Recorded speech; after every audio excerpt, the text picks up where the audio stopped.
Yes, कहाँ तक हुआ था?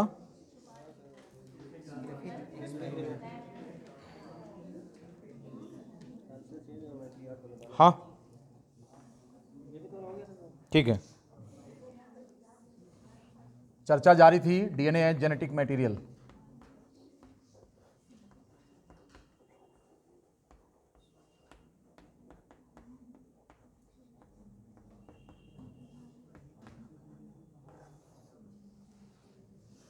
हम लोगों ने ट्रांसफॉर्मेशन एक्सपेरिमेंट पढ़ लिया था और किस पे आ गए थे? अवेरी मैक्लियॉड मैककार्टी एक्सपेरिमेंट, यही ना? साइंटिस्ट थे अवेरी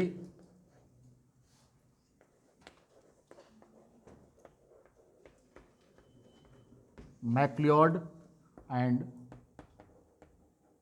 मैककार्टी, ये साइंटिस्ट थे। इन्होंने उस मटेरियल को ले लिया जिसमें क्या क्या था?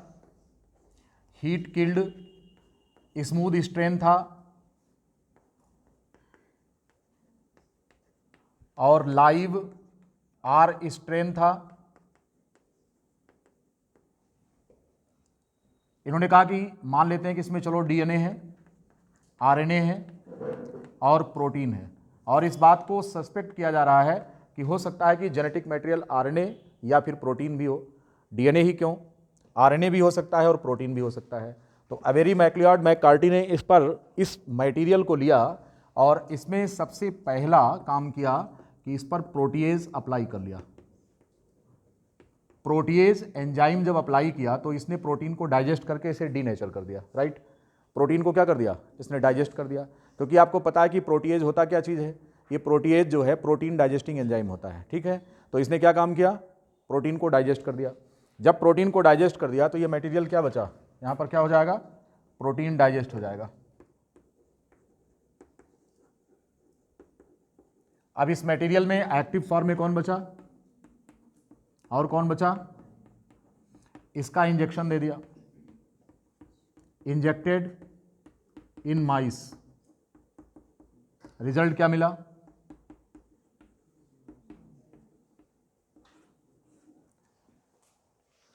माइस डाइड। मतलब ये हुआ मारने वाला प्रोटीन नहीं था। तो अगर मारने वाला प्रोटीन नहीं था तो why should it be genetic material? तो ये जेनेटिक मटेरियल नहीं था। कौन? प्रोटीन। कंक्लूजन क्या मिला इससे? कंक्लूजन ये मिला कि प्रोटीन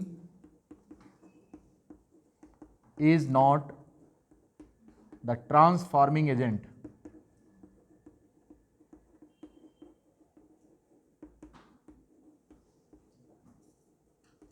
अर्थात ये जेनेटिक मटेरियल नहीं है, ये ट्रांसफॉर्मेशन नहीं कर सकता, ठीक है? थोड़ा सा पीछे करो तुम लोग स्टूल, तो थोड़ा सा पीछे करो। हाँ थोड़ा थोड़ा थोड़ा, अब थोड़ा सा साइड, इसे अपनी तरफ मोड़ लो लेकिन थोड़ा टाइट कर लो और पीछे तो बस। हाँ ठीक है, फ्रीक्वेंट नहीं हो पाता, पैर पड़ जाएगा पैर पे। तो ये है डीएनए और आरएनए, ये दो मटेरियल्स हैं यहाँ पर आप देख रहे हैं। और इसमें से प्रोटीन को हमने क्या कर दिया? इसको इनएक्टिव फॉर्म में कर दिया, मतलब कि किसी काम लायक नहीं रहा, क्योंकि इसको डाइजेस्ट कर दिया। और डाइजेस्ट करने के बाद अब इसमें दो इंग्रेडिएंट हैं जो कि अब सस्पेक्ट हो सकते हैं। जब इंजेक्शन दिया गया तो चूहा मर गया। इसका मतलब ये हो गया कि प्रोटीन मारने वाला एजेंट नहीं है। इसने आर स्ट्रेन को एस स्ट्रेन में ट्रांसफॉर्म नहीं किया, ट्रांसफॉर्मेशन कोई और कर रहा है, ठीक? अब इसके बाद क्या हुआ कि हो सकता है अब इसमें से इन दोनों में से तय करना है कि कौन है। तो इस पर फिर क्या किया हमने? अप्लाई किया क्या चीज़? इस पर हमने अप्लाई किया, संजय भाई, इस पर अप्लाई किया हमने किस चीज़ को? इस पर आरएनएज। कौन सा एंजाइम इस्तेमाल किया? इस पर आरएनएज एंजाइम इस्तेमाल कर लिया। जब हमने इस पर आरएनएज इस्तेमाल किया तो कौन डाइजेस्ट हो गया? यहां पर है आरएनए डाइजेस्टेड। अब ये इसका अस्तित्व खत्म हो गया। अब बचा कौन? एक्टिव फॉर्म में कौन है? अब इसका जब इंजेक्शन दिया गया, इंजेक्टेड इन माइस, अभी भी माही चूहा क्या हो गया? डाइड। क्या निष्कर्ष निकला? यहां क्या कंक्लूजन होगा? RNA is not the transforming agent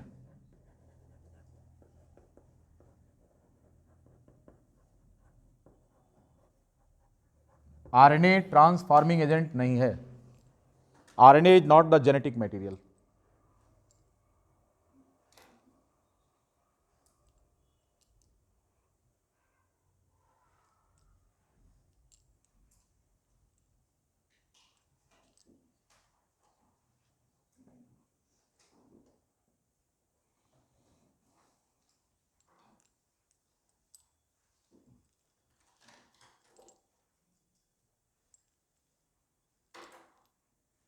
ठीक है।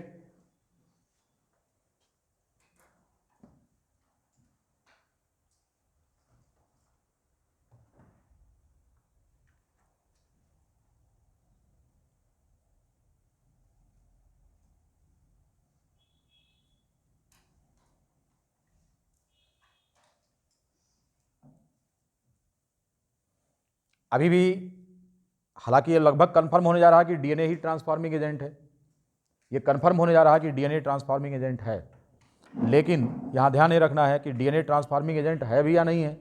इसको जानने के लिए हमें क्या करना है, अब जो ये मटेरियल डीएनए का था, इस मटेरियल पर हमने क्या अप्लाई किया, इस पर एंजाइम इस्तेमाल किया, डीएनएज एंजाइम। तो इसने क्या किया, डीएनए डाइजेस्ट कर दिया, डीएनए डाइजेस्टेड। फिर क्या हो गया, अब इस मटेरियल को इंजेक्ट किया, इंजेक्टेड। चूहा क्या है, अब चूहा बच गया, मरा नहीं। इसका मतलब क्या हुआ, यहां से कंक्लूजन क्या निकला, द ट्रांसफॉर्मिंग एजेंट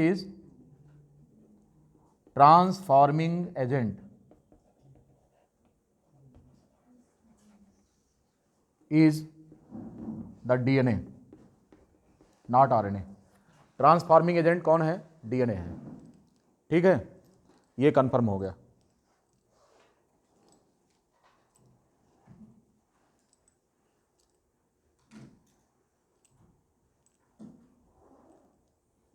यहीं से स्टार्ट किया, लीजिए इसको जल्दी से।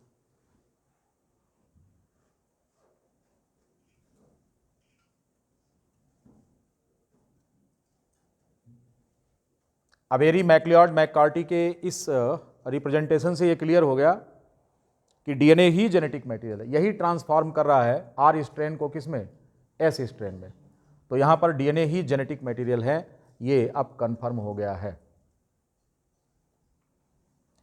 इसके बावजूद भी साइंटिस्ट की बिरादरी में अभी भी कुछ अपवाद था।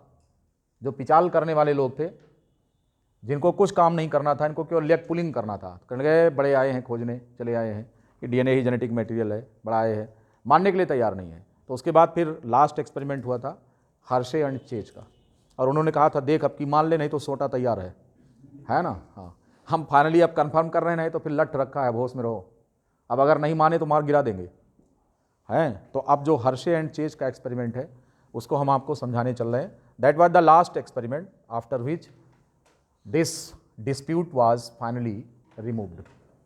पूरी तरीके से ये ख़त्म हो गया और ये तय हो गया कि जो ट्रांसफॉर्मिंग एजेंट है वो कौन है, वो डीएनए है। DNA is the genetic material.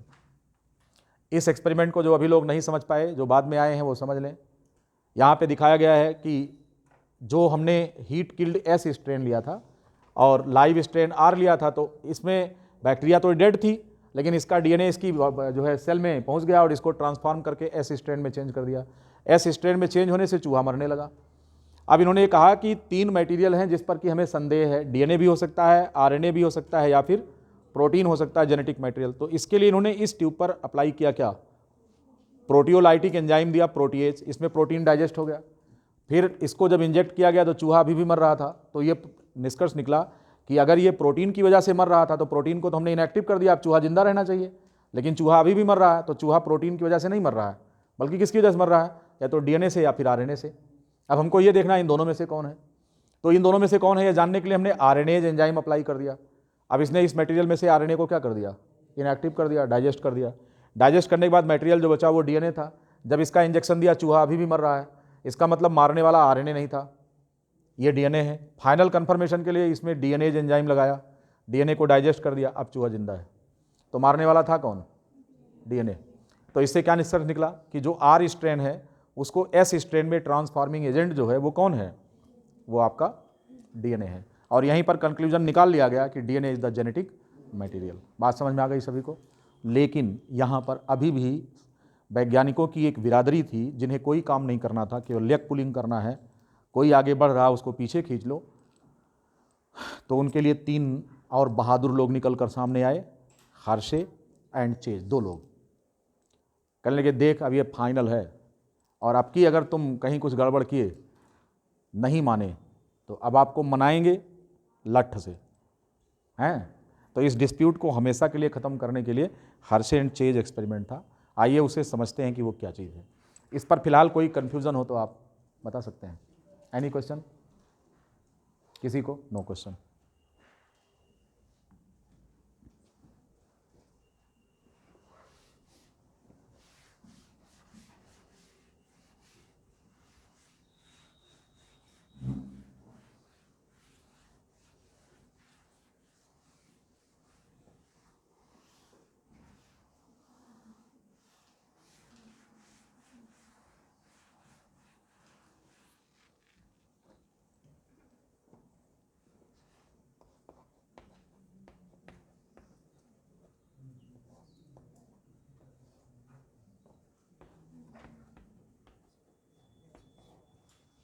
Hershey and Chase experiment, इन्होंने कहा है जो एक्सपेरिमेंटल मटेरियल था वो था bacteriophage.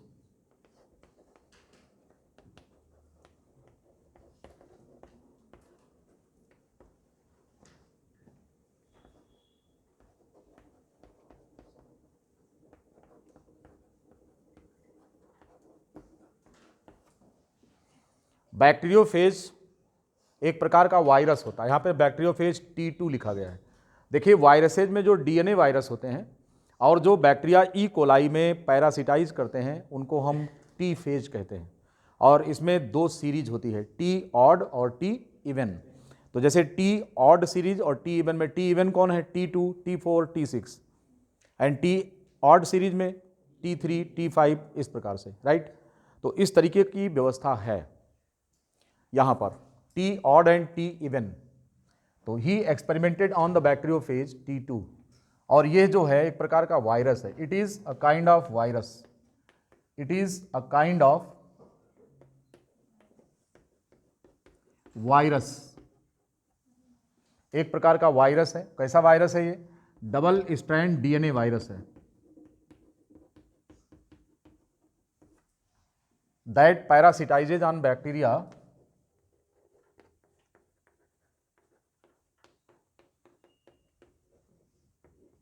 on the bacteria E. coli। ये संक्रमण करता है बैक्टीरिया ई कोलाई पर। वायरस की बनावट अगर हम देखें तो ये इसका कैप्सिड शीथ होता है, ये इसका मिडिल पीस होता है और ये इसका टेल फाइबर होता है। ये इसमें डबल स्ट्रैंड फॉर्म में DNA होता है और ये इसका कैप्सिड शीथ होता है।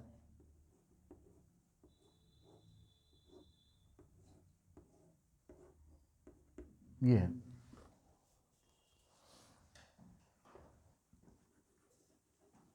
दिस वन, ये एक बैक्टीरियोफेज है।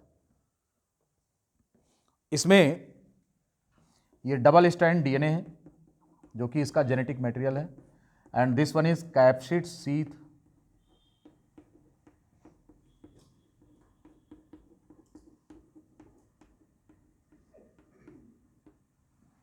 कैप्सिड प्रोटीन शीथ है। मिडिल पीस ये है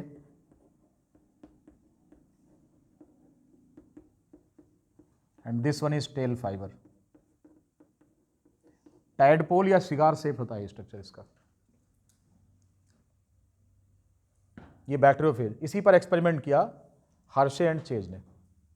यहां पे दो चीजों पर ध्यान दीजिए, पहले डायग्राम बना लीजिए, बना रहे हैं तो।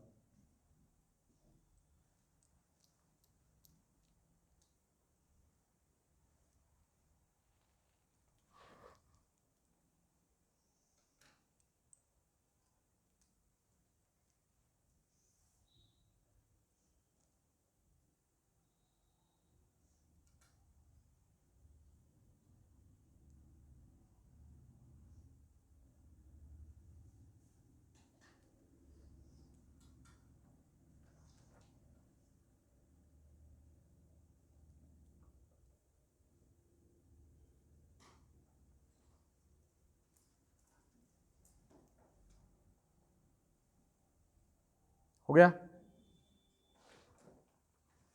एक तो ये प्रोटीन है। अब आपको मालूम है कि प्रोटीन एमिनो एसिड्स से बने होते हैं और कुछ एमिनो एसिड्स ऐसे होते हैं जो सल्फर कंटेनिंग होते हैं, अर्थात उनमें सल्फर होता है। तो यहाँ पर जो प्रोटीन है it has the sulphur containing amino acids. और आपको मालूम है कि डीएनए में क्या होता है, हैज फॉस्फेट। डीएनए में फॉस्फेट होता है और प्रोटीन में कुछ एमिनो एसिड्स पाए जाते हैं जिनमें सल्फर पाया जाता है, सल्फर कंटेनिंग एमिनो एसिड्स होते हैं। हमको फास्फेट में से फास्फोरस लेना है, हमको फास्फोरस से मतलब है, और सल्फर कंटेनिंग में सल्फर से मतलब है। और यहां पर रेडियो एक्टिव लेबलिंग की गई सल्फर की और फास्फोरस की। एक बार रेडियो एक्टिव लेबलिंग पहले केस में सल्फर की गई और दूसरी बार में फास्फोरस की रेडियो एक्टिव लेबलिंग की गई। दरअसल में सल्फर और फास्फोरस इन दोनों में से इनके अपने आइसोटोप्स होते हैं। दोनों आइसोटोप्स क्या होते हैं? आइसोटोप्स क्या होते हैं? इनका एटमिक नंबर जो होता है वो सेम होता है और मास अलग अलग होता है, एटमिक मास। तो यहाँ पर अगर हम सल्फर की बात करें तो सल्फर का एक तो नॉर्मल एटम है सल्फर 32 और दूसरा जो रेडियो एक्टिव है सल्फर 35 है। इसी तरह से जो फास्फोरस का नॉर्मल एटम होता है इसका एटमिक मास कितना होता है 30 और इसका जो रेडियो एक्टिव आइसोटोप होता है 31 होता है। बात समझ रहे हैं? हमको इस प्रकार का फास्फोरस लेना है P31 और यहाँ से क्या लेना है, ये सॉरी P35, ये S35 लेना है। ये दोनों रेडियो एक्टिव आइसोटोप्स होते हैं। रेडियो एक्टिव लेबलिंग यहाँ डिटेल तो नहीं पढ़ाना है, लेकिन रेडियो एक्टिव लेबलिंग का ये मतलब होता है कि अगर इस वायरस को रेप्लिकेट करने दिया जाए ऐसे मीडियम में जहाँ पर कि सल्फर 35 है, तो जो भी प्रोटीन इसके कैप्सिड में आएंगे उन सब में कौन सा सल्फर होगा? आइसोटोप वाला होगा। कौन सा? हैवी आइसोटोप, यानी कि रेडियो एक्टिव आइसोटोप, और वो S35 होगा। If this bacteriophage is allowed to replicate in the medium containing sulphur 35, तो which kind of sulphur will come inside it? 35 आएगा। तो ये उसकी रेडियो एक्टिव लेबलिंग हो जाएगी। अब आपको मालूम है कि रेडियो एक्टिव लेबलिंग होने पर इसको हम इजिली डिटेक्ट कर सकते हैं इसके बैकग्राउंड से। कैसे? क्योंकि इसमें से रेडियो एक्टिव वेव्स इमिशन होता है और ये रेडियो एक्टिव वेव्स इमिट करके फोटोग्राफिक प्लेट को डैमेज करती हैं, प्रभावित करती हैं। इस प्रकार से अपनी उपस्थिति ये दर्ज कराते हैं। बस इनको एक मार्कर के तौर पर हमें इस्तेमाल करना है। सल्फर 35 को एक मार्कर के तौर पर पहचान का बिंदु बनाना है, इसे पहचान का मटेरियल, आइडेंटिफिकेशन के लिए मटेरियल बनाना है इसका। इसी तरीके से अगर हम इस बैक्टीरियोफेज को ऐसे मीडियम में इंक्यूबेट करें जहाँ पर रेप्लिकेट कर रहा हो जिसमें कि फास्फोरस 31 मौजूद हो, तो इसके जितने भी डीएनए बनेंगे उन सब में कौन सा फास्फेट आएगा? ऐसा फास्फेट जिसमें कि फास्फोरस 31 वाला है। बात समझ में आ रही है? ये ठीक है। अब पहले केस में इन्होंने एक बार इसको अलाउ किया रेप्लिकेशन किसमें? सल्फर 35 में। तो इसका कौन सा रेडियो एक्टिवली लेबल्ड हो गया? डीएनए या फिर सल्फर? डीएनए या कैप्सिड सीथ? कैप्सिड माने ये प्रोटीन, सल्फर इसमें आएगा और फास्फोरस किस में आएगा? डीएनए में। तो जब हम सल्फर में इसको जो है इंक्यूबेट करते हैं, रेप्लिकेट कराते हैं, तो इसके हेड में सल्फर आता है, सल्फर 35 आता है। बात समझ में आया? तो फिर डीएनए इसका इंटैक्ट रहता है, इसमें कोई चेंज नहीं आता। और अगर हम इसको ऐसे मीडियम में रेप्लिकेट कराएं जिसमें कि सल्फर तो सामान्य है लेकिन फास्फोरस कैसा है? वो 31 वाला है, तो ये रेडियो एक्टिव फास्फोरस किस में जाएगा? ये डीएनए में जाएगा। तो एक बार हम यहाँ पर कैप्सिड को रेडियो एक्टिवली लेबल करते हैं और दूसरी बार हम फॉस्फेट को, और हम देखते ये हैं कि इसमें किस प्रकार के चेंज आते हैं। आइए चर्चा करें। यहाँ तक समझ में आ गया ना? अब इन्होंने केस नंबर 1, पहले इन्होंने क्या किया कि इसको सल्फर, रेडियो एक्टिव सल्फर में इसको अलाउ किया, रेप्लिकेट किया।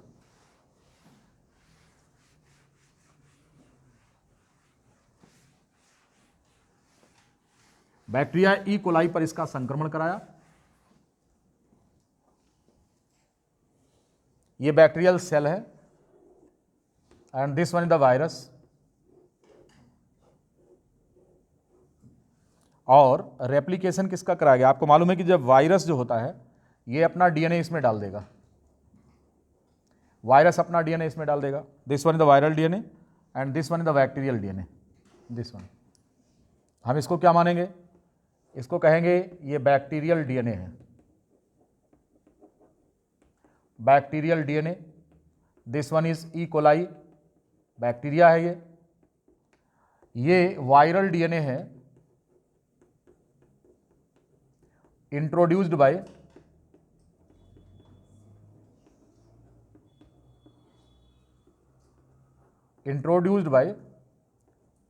वायरस। बैक्टीरियल सेल के अंदर वायरस ने अपना डीएनए भेज दिया है, लेकिन यहां पर हमने लेबलिंग किसकी की है, बता सकते हैं? हाँ, हमने इस पर इसका जो मायोसिन हेड है इसका किया। तो रेप्लिकेशन जब हमने कराया इसका किस मीडियम में, तो यहां पर सल्फर 35 किस में मौजूद पाया गया, हेड में। और यहां पर जो फास्फोरस था वो कैसा था, ये P30 वाला था, सामान्य था। इस मटेरियल को सेंट्रीफ्यूज कराया गया।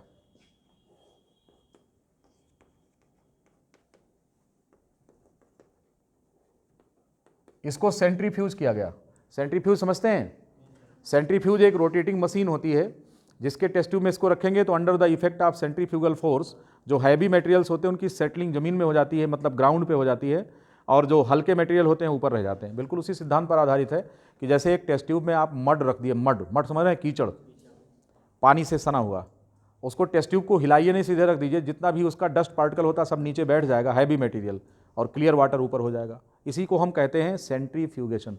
तो यहाँ रोटेट नहीं कराया, बल्कि इसको हम सेटलमेंट कहेंगे, सेटलिंग कहेंगे। लेकिन अगर उसको हम तेज़ी से घुमा दें तो सेटलमेंट जल्दी हो जाएगा। तो यह टेक्निक है आधारित किस पर, सेंट्रीफ्यूगेशन पर। तो जब हमने इसको सेंट्रीफ्यूज कराया तो ट्यूब में 2 प्रपोर्शन हमको प्राप्त हो गया। जो सेंट्रीफ्यूजिंग ट्यूब था इसमें 2 प्रपोर्शन प्राप्त हो गया। एक तो जो सेल डेब्रिस था और डीएनए हैवी होने की वजह से नीचे बैठ जाएगा, तो इसका 2 कंपोनेंट यहाँ पर सेपरेट हो गया। कौन सा, ये था प्रोटीन का, प्रोटीन हल्का है, लेकिन डीएनए और सेल डेब्रिस मिलकर के ये हैवी आइटम है, तो कहां पर बैठ गया, ये सेल डेब्रिस था, और इसमें मौजूद क्या था, डीएनए, और ये प्रोटीन है। अब आपको मालूम है कि इसमें कौन रहेगा, यहां पर कौन आएगा, सल्फर 35, और इसमें क्या रहेगा, फास्फोरस 30, क्योंकि आपको पता है कि सेल के अंदर कौन आ गया था, डीएनए। तो इसका फास्फोरस कैसा, नॉर्मल है, तो फास्फोरस 30 यहाँ पर इस पोजीशन को ऑक्यूपाई किया। और इसे अगर देखें सल्फर 35 ये ऊपर रहेगा क्योंकि इस पोर्शन में प्रोटीन है। अब यहाँ पर 2 प्रकार का फ्रैक्शन अलग हुआ। तो रेडियो एक्टिव लेबलिंग की रेडियो एक्टिव प्रॉपर्टी कहाँ पर मिली आपको, प्रोटीन में मिली, यानी अपर लेयर में मिली, समझ रहे हैं। और जो इसमें जो नीचे सेडिमेंट था उसमें क्या था, वो नॉन रेडियो एक्टिव था। तो ये कंपोनेंट नॉन रेडियो एक्टिव हो गया, क्योंकि हमने जो फास्फोरस लिया था वो कैसा था, नॉन रेडियो एक्टिव था। तो हम इसको बोलेंगे non radio active, R A माने रेडियो एक्टिव। कौन, ये सेल डेब्रिस, और इसमें रेडियो एक्टिव प्रॉपर्टी आ गई, तो ये रेडियो एक्टिव है। चूंकि सेल के अंदर प्रोटीन नहीं गया, गया कौन, डीएनए, ठीक है। तो डीएनए में चूंकि हमने फास्फेट नॉर्मल लिया था, तो रेडियो एक्टिव प्रॉपर्टी इस वाले पोर्शन में नहीं आई, और इसके अपर पोर्शन में रेडियो एक्टिव प्रॉपर्टी आ गई, ठीक। तो सस्पेंशन वाज सेंट्रीफ्यूज्ड, क्या किया गया, यहां पर इस सस्पेंशन को क्या किया गया, सस्पेंशन वाज सेंट्रीफ्यूज्ड। तो यहां पर 2 कॉलम बन गया, एक उसका जो हैवी मटेरियल है वो तो नीचे सेटल कर जाएगा, ये है सेल डेब्रिस और डीएनए है, और इसके ऊपरी हिस्से में यहां पर अगर देखें तो प्रोटीन पाया गया। और चूंकि हमने सल्फर की रेडियो एक्टिव लेबलिंग किया था, तो रेडियो एक्टिव प्रॉपर्टी आपको प्रोटीन कंपोनेंट में मिलेगी, ना कि सेल में। और प्रोटीन सेल के अंदर गया नहीं तो कैसा ट्रांसफॉर्मेशन, गया कौन, डीएनए, लेकिन डीएनए में रेडियो एक्टिव प्रॉपर्टी नहीं थी इसलिए सेल में नहीं दिखी। अब ये था कौन, ये केस नंबर 1 था, पहला एक्सपेरिमेंट इसमें इस पर हुआ। अब दूसरी बार इन्होंने क्या किया, दूसरी बार इन्होंने रेडियो एक्टिव लेबलिंग किसकी नहीं किया, प्रोटीन की, अब किसकी किया है, डीएनए की यहां पर। तो अब आप देखेंगे कि आपने फास्फोरस 31 का इस्तेमाल किया। ये बैक्टीरियल सेल है, ये इसका बैक्टीरिया का अपना डीएनए है। वायरस में जो डीएनए इसमें इंड्यूस कराया गया, इंट्रोड्यूस कराया गया, इस वायरस में कौन सा मटेरियल था, यहां पर था फास्फोरस 31, और यहां पर कौन है, सल्फर 32, ये सामान्य सल्फर है। तो रेडियो एक्टिव प्रॉपर्टी किसमें देखने को मिली है, रेडियो एक्टिव प्रॉपर्टी डीएनए में देखने को मिली। अब इसका जब सेंट्रीफ्यूज कराएंगे तो यहां पर जो सेल डेब्रिस है, cell debris plus DNA expresses क्या दे रहा है, the radioactive property, radioactive property इसमें देखने को मिल रही है। और यहां पर अगर हम देखें इस वाले पोर्शन में, तो इस वाले पोर्शन में प्रोटीन है, इसमें सल्फर 32 है और इसमें फास्फोरस क्या है 31 है। तो रेडियो एक्टिव प्रॉपर्टी आपको सेल में दिखी, और सेल में इसलिए दिखी क्योंकि डीएनए यहां पर नहीं होता, डीएनए तो भाग जाता है सेल में। तो अगर रेडियो एक्टिव प्रॉपर्टी हमने डीएनए में लॉन्च किया था और वो रेडियो एक्टिविटी आपको कहां मिल रही है, सेल के अंदर मिल रही है, इसका यह मतलब हो गया कि ट्रांसफॉर्मिंग एजेंट कौन था, डीएनए था। और इस आधार पर फाइनल कंफर्मेशन हो गया कि DNA is the genetic material. ठीक है, the radioactively labelled DNA was found in cell debris.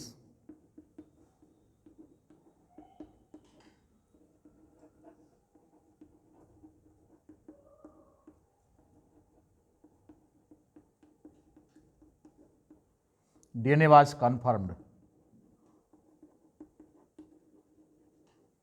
to be the transforming agent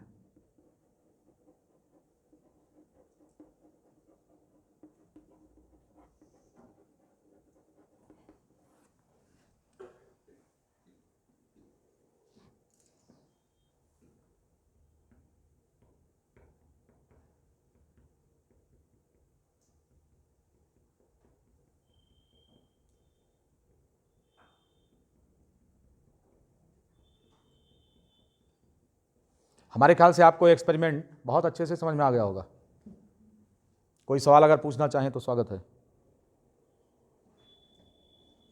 एक सेगमेंट हमने निकाला यहां पर कि DNA is the genetic material, it was now confirmed. अब इस पे एक सवाल पूछते हैं कि finally who confirmed that the DNA is the genetic material? तो हार्शे एंड चेज, इनका एक्सपेरिमेंट था जिसने ये कंफर्म कर दिया कि डीएनए क्या है, जेनेटिक मटेरियल है।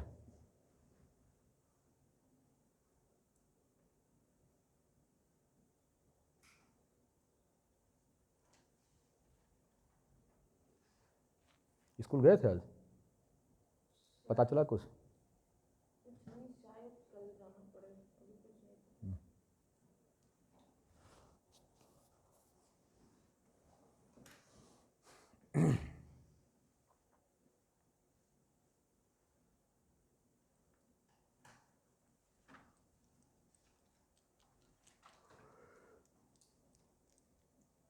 अब अगला सेगमेंट हम डिस्कस करने चल रहे हैं, organisation of the genetic material.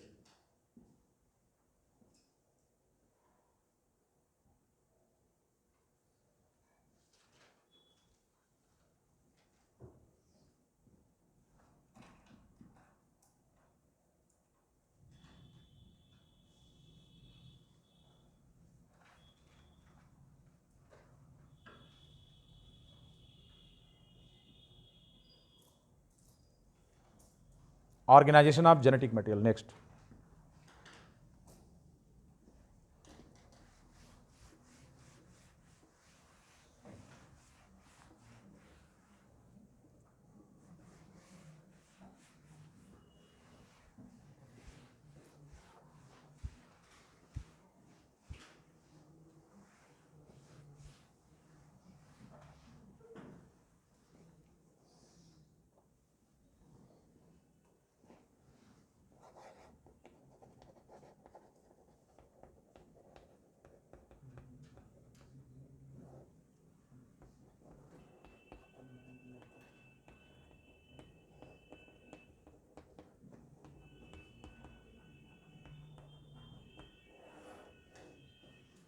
Organisation of the genetic material, genetic material का मतलब डीएनए का ऑर्गेनाइजेशन हमारी बॉडी में किस रूप में है, हाउ इट इज ऑर्गेनाइज्ड। तो हम दोनों के बारे में बात करेंगे, एक प्रोकैरियोटिक सेल के बारे में बात करेंगे और दूसरा यूकैरियोटिक सेल में बात करेंगे। तो सबसे पहले बात करेंगे इन प्रोकैरियोटिक सेल्स।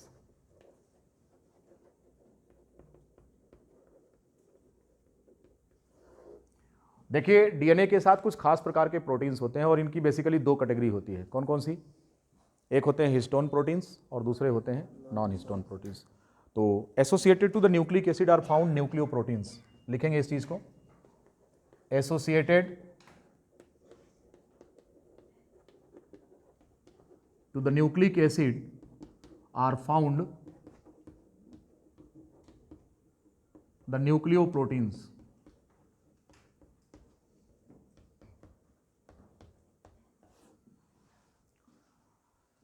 न्यूक्लियोप्रोटीन्स होते हैं जिनका संबंध डीएनए से होता है, और ये न्यूक्लियोप्रोटीन्स 2 टाइप होते हैं, 2 तरह के होते हैं। These are of 2 type. इनमें से एक है हिस्टोन प्रोटीन्स और दूसरे होते हैं नॉन हिस्टोन प्रोटीन्स। ये 2 तरह के होते हैं, histone proteins and non histone proteins. सबसे पहले हम बात करेंगे हिस्टोन प्रोटीन्स की। हिस्टोन्स ये बेसिक प्रोटीन्स होते हैं, क्षारीय होते हैं, बेसिक प्रोटीन्स। रिच इन, ये सवाल बहुत पूछते हैं, कौन से अमीनो एसिड की अधिकता होती है? Arginine and lysine. ये 2 प्रोटीन्स होते हैं, आर्जिनिन एंड लाइसिन। इनकी बहुतायत होती है, रिचनेस होती है। These proteins are rich in amino acids arginine and lysine। तो पहला सवाल बनेगा इनका केमिकल नेचर, बेसिक होते हैं। दूसरा सवाल बनेगा कौन से अमीनो एसिड की अधिकता है? Arginine and lysine.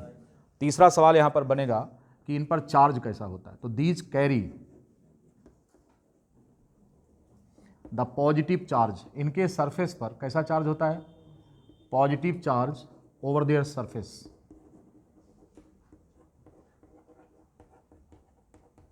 इनके सरफेस पर पॉजिटिव चार्ज होता है, carry the positive charge over their surface.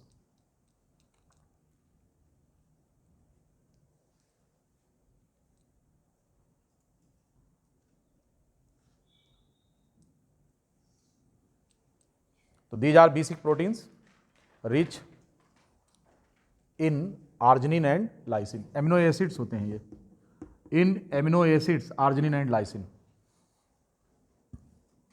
केवल लिखा हुआ था rich in arginine and lysine, तो ये एमिनो एसिड होते हैं ये। नहीं पूछेंगे आर्जिनिन लाइसिन क्या है, तो these are the amino acids. आपको मालूम है कि प्रोटीन का निर्माण किससे होता है? तो सबसे ज़्यादा एमिनो एसिड्स कौन से होते हैं? तो इनकी अबंडेंस होती है, इनको हम बोलते हैं आर्जिनिन एंड लाइसिन, जो कि प्रोटीन का निर्माण करते हैं, राइट। करें कि इन पर पॉजिटिव चार्ज होता है, और डीएनए पर कैसा चार्ज होता है? न्यूक्लिक एसिड अर्थात DNA carries negative charge over its surface.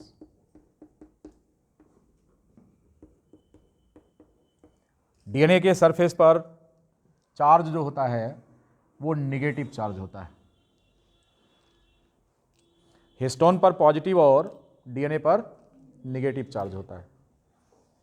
Histones कितने टाइप के होते हैं ये आपसे पूछेंगे। टाइप ऑफ हिस्टोन्स की अगर हम बात करें,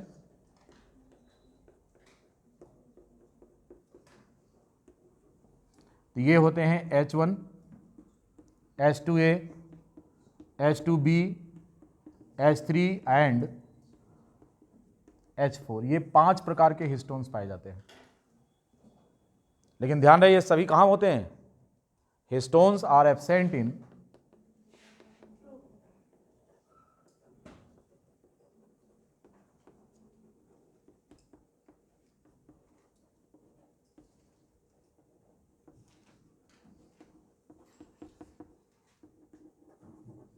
प्रोकैरियोटिक सेल्स में हिस्टोन नहीं होते। इनका फायदा क्या है बता रहे हैं।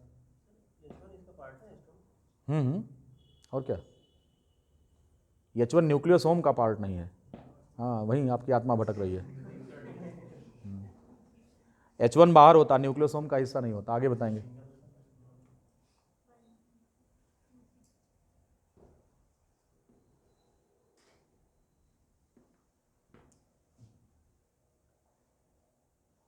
लिख लिया? क्या बताया? 5 प्रकार के हिस्टोन्स हैं, परंतु ये प्रोकैरियोटिक सेल के अंदर नहीं होते। दीज आर एब्सेंट, नहीं होते। नहीं पाए जाते हैं प्रोकैरियोटिक सेल्स में। इनके फायदे क्या हैं हिस्टोन्स के? अभी मैंने आपको बताया कि डीएनए के सरफेस पर कैसा चार्ज होता है? निगेटिव चार्ज होता है। तो डीएनए के सरफेस पर अगर निगेटिव चार्ज है और हिस्टोन पर पॉजिटिव, तो दोनों में अट्रैक्शन होगा, फिर दोनों एक दूसरे में क्लोज प्रॉक्सिमिटी होगी। ये जो डीएनए का स्केलेटन होता है, डीएनए फ्रेमवर्क होता है, उसको प्रोटेक्ट करने का काम करेगा, एक तरह से मजबूती देगा, स्ट्रेंथ प्रोवाइड करेगा, इसीलिए डीएनए जल्दी से ब्रेक नहीं करेगा। सपोज करो कि आप एक मकान बनवाते हैं, केवल ढांचा खड़ा कर देते हैं, उसका प्लास्टर नहीं कराते, तो मकान कुछ दिन बाद जर्जर हो जाएगा, क्योंकि आपने प्लास्टर नहीं कराया। तो मिट्टी में उसमें पानी आएगा, पानी से सीलन, तो उसमें जो आपने बिल्डिंग मटेरियल यूज़ किया है वो उसकी क्वालिटी जो है वो डिटेरियोरेट करेगी। ठीक है। अगर हम प्लास्टर करा दें तो सीमेंट ईंटें में बढ़िया से पकड़ा जाती है उसकी, और मकान की सेफ्टी हो जाती है, लाइफ उसकी बढ़ जाती है। इसी प्रकार से डीएनए को स्ट्रेंथ प्रोवाइड करने के लिए हिस्टोन की पैकेजिंग होती है। ये जो हिस्टोन्स होते हैं डीएनए के मेजर ग्रुप में फिट होते हैं। ठीक है, क्या होते हैं? माइनर ग्रुप बनता है और मेजर ग्रुप होता है डीएनए का।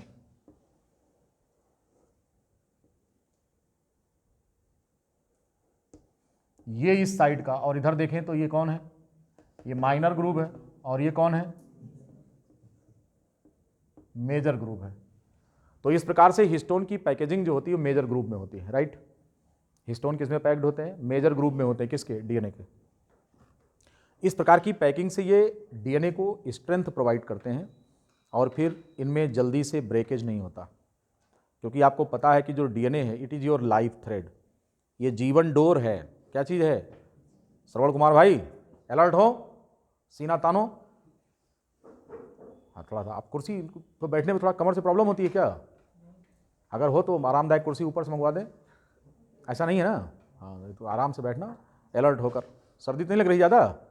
हाँ, इधर ब्लोअर का भी इंतजाम है कि नहीं? हाँ, चलिए। तो बात क्या कर रहे थे? कहने लगे मजबूती देता है इसको। अब ये हमारी जीवन डोर है। क्या है? जीवन डोर है। कौन? डीएनए। ये जीवन डोर टूट जाएगी तो सेंट्रल डोगमा फेल हो जाएगा। सेंट्रल डोगमा फेल हो गया तो प्रोटीन उल्टा पुल्टा बनने लगेगा। अनाप शनाप प्रोटीन बॉडी में बनेगा तो अनाप शनाप एक्शन करेंगे आप। सब ही नचावे ही राम गोसाई।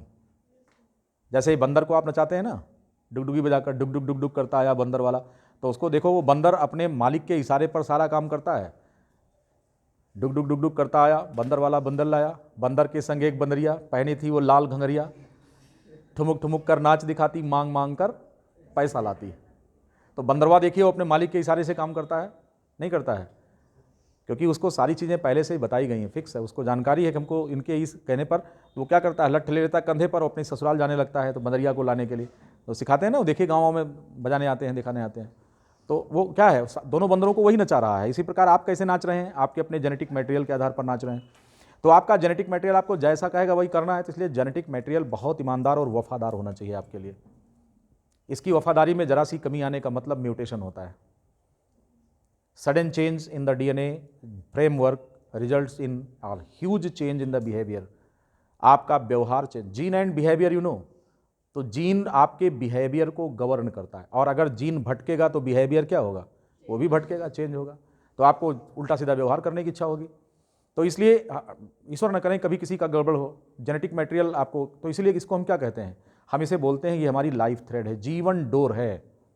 समझ गए? अब रहीमन धागा प्रेम का ना तोड़ो चटका है, और टूट गए जुड़े नहीं जुड़े गांठ है कि नहीं? अब देखो यहाँ पे क्या है, प्रसंग वही है, बस थोड़ा सा भाव अलग है। भाव क्या है कि रहीमन धागा डीएनए का मत तोड़ो चटका है, और टूट गए जुड़े नहीं और जुड़े म्यूटेशन हो जाए, है कि नहीं? तो पता लगा आपने डीएनए को तोड़ डाला, अब पता लगा जब रीयूनियन होने लगा तो गलत पेयरिंग हो गई। तो इस सर्कमस्टांस को अवॉइड करने के लिए, डीएनए को फुल प्रूफ प्रोटेक्ट करने के लिए हिस्टोन प्रोटीन्स पाए जाते हैं जो इनके साथ क्लोज पैकिंग करते हैं। अब ये जो क्लोज पैकिंग करते हैं तो इस वजह से जो स्ट्रक्चर ये बनाते हैं उसको क्रोमैटिन कहा जाता है। We will come to discuss that structure, what is the structure of chromatin and which type of model have been given to explain the structure of chromatin. All these things we will cover in next segment, but first of all come to the otherwise. यहाँ पर अगर हम देखें तो दूसरा case कौन सा बन रहा है? दूसरा ये प्रोकैरियोटिक का है कि जिनमें हिस्टोन नहीं पाई जाती है। अब अगर हिस्टोन नहीं पाई जाएगी तो इनका डीएनए जो होता है वो ज़्यादा फ्रेगमेंट्री होता है।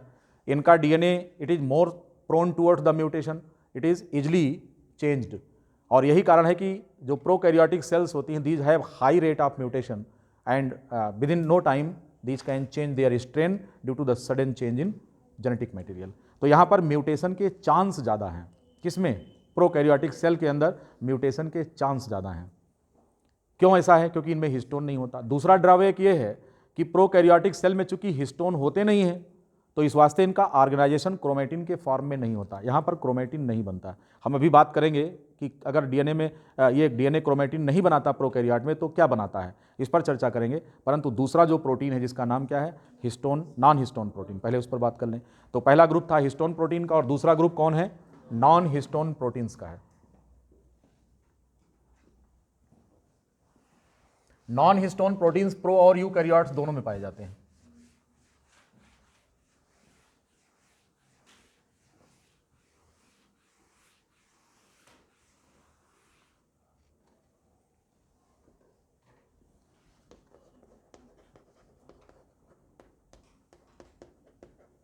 Non-histone proteins are found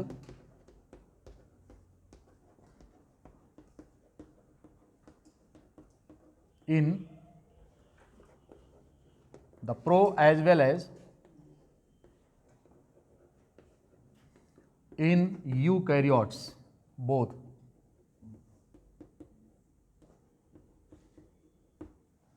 ये दोनों में पाया जाता है। इनमें क्या होता है? These carry negative charge,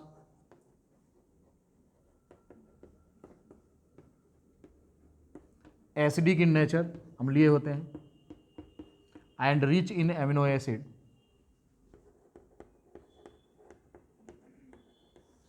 tryptophan. इनमें जिन एमिनो एसिड्स की अधिकता होती है उसमें से ट्रिप्टोफान होता है। और ऐसे प्रोटीन्स जो होते हैं इनके सरफेस पर कैसा चार्ज होता है? नेगेटिव चार्ज होता है।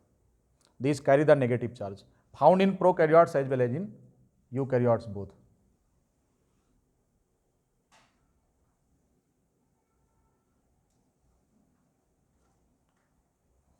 अभी हमने बात किया कि प्रोकैरियोटिक सेल्स में DNA is not organised because of no histone, वहीं से कैरी करेंगे आगे। तो कह रहे हैं in prokaryotic sales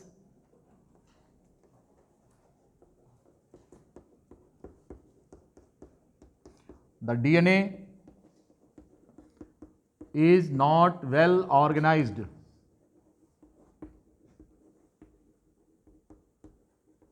because of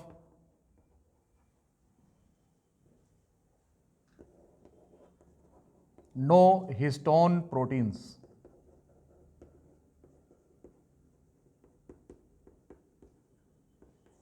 histone proteins ना पाए जाने की वजह से प्रोकैरियोटिक सेल में डीएनए क्रोमेटिन के फॉर्म में ऑर्गेनाइज्ड नहीं होता, it is not well organised. तो जेनेटिक मटेरियल यहां पर क्या होगा? In prokaryotes the genetic material is known as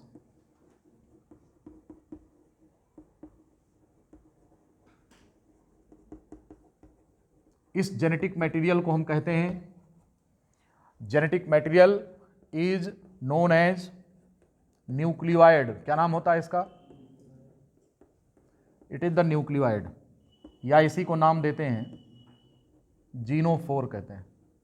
four माने धारण करने वाला, geno means gene, the structure that bears the gene commonly called as genophore, या इसी को न्यूक्लियोइड कहा जाता है। Because the nucleus is lacking in prokaryotic cells, तो क्रोमेटिन जिसको हम बैक्टीरियल क्रोमोसोम कहते हैं वो नेकेड होता है साइटोप्लाज्म में और सेल मेम्ब्रेन से अटैच होता है किसी पॉइंट पर। यहां पर जो जेनेटिक मटेरियल होता है ये कौन है? डीएनए जो होता है ये सर्कुलर होता है, double strand helical super coiled होता है।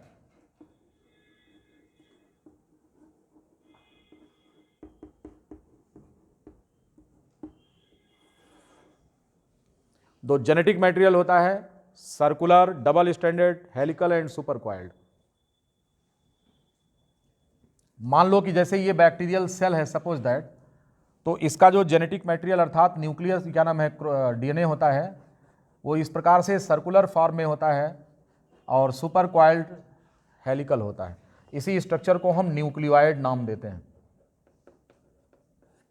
और ये प्रोकैरियोटिक या बैक्टीरियल सेल है।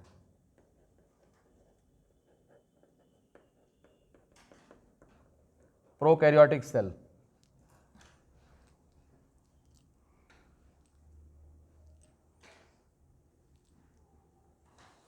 डीएनए यहां पर supercoiled circular double strand होता है और इसको न्यूक्लियोइड या जीनोफोर कहा जाता है।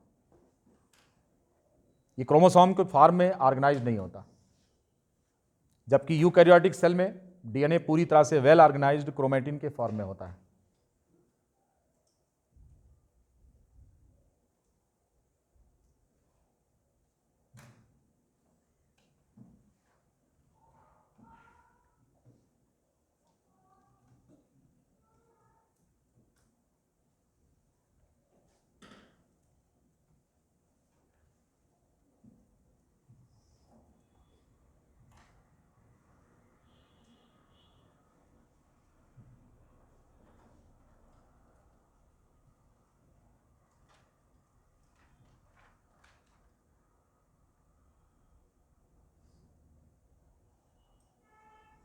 लिख लिया। अब हम बात करेंगे कि ऑर्गेनाइजेशन ऑफ क्रोमैटिन थ्रेड्स ये कहाँ पर होते हैं। DNA is well organised in the form of chromatin threads in eukaryotic cells, और इसके बारे में हम पढ़ेंगे न्यूक्लियोसोम कॉन्सेप्ट ऑफ क्रोमैटिन। तमाम कॉन्सेप्ट पढ़ेंगे, क्या क्या पढ़ेंगे जरा जान लीजिए। डीएनए का क्रोमोसोम से क्या रिलेशनशिप होता है, क्रोमैटिन, क्रोमोनिमेटा और क्रोमैटिड, इन तीनों का आपस में क्या रिलेशनशिप होता है, क्रोमोसोम की बनावट कैसी होती है, न्यूक्लियोसोम कॉन्सेप्ट क्या होता है, इसके बारे में चर्चा करेंगे।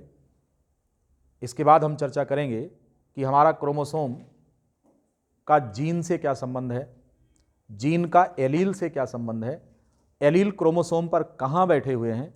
Means the next lecture I will tell about all these things and this will be the super special lecture. अगर इसके बारे में कायदे से आप जान जाएंगे तो आप जेनेटिक्स के तमाम पॉइंट्स बहुत ईजी हो जाएंगे। अक्सर आपके मन में, आपके ब्रेन में मिसकॉन्सेप्शन है इस चीज़ का। एग्जैक्ट अगर पूछा जाए कि जीन का डीएनए से क्या रिलेशनशिप होता है तो नहीं एक्सप्लेन कर पाएंगे। क्रोमोसोम में क्रोमैटिड्स का, क्रोमोनिमेटा का, क्रोमोमियर का एक दूसरे से क्या रिलेशनशिप होता है, क्या डीएनए एक डॉट लाइक स्ट्रक्चर है ये जीन या फिर एक लेंथ है, इस पर चर्चा करेंगे। क्रोमोसोम लंबा क्रोमोसोम होता है, हमारे छोटे से न्यूक्लियस के अंदर इसकी पैकेजिंग कैसे होती है, क्लोज पैकिंग होती है। जैसे एक छोटा सा कमरा है और 5 किलोमीटर लंबी रस्सी है और उसको इस कमरे में रखना है तो कैसे रखेंगे, छल्ला बनाकर रखेंगे। तो इसी प्रकार से डीएनए का छल्ला बनता है यहाँ पर।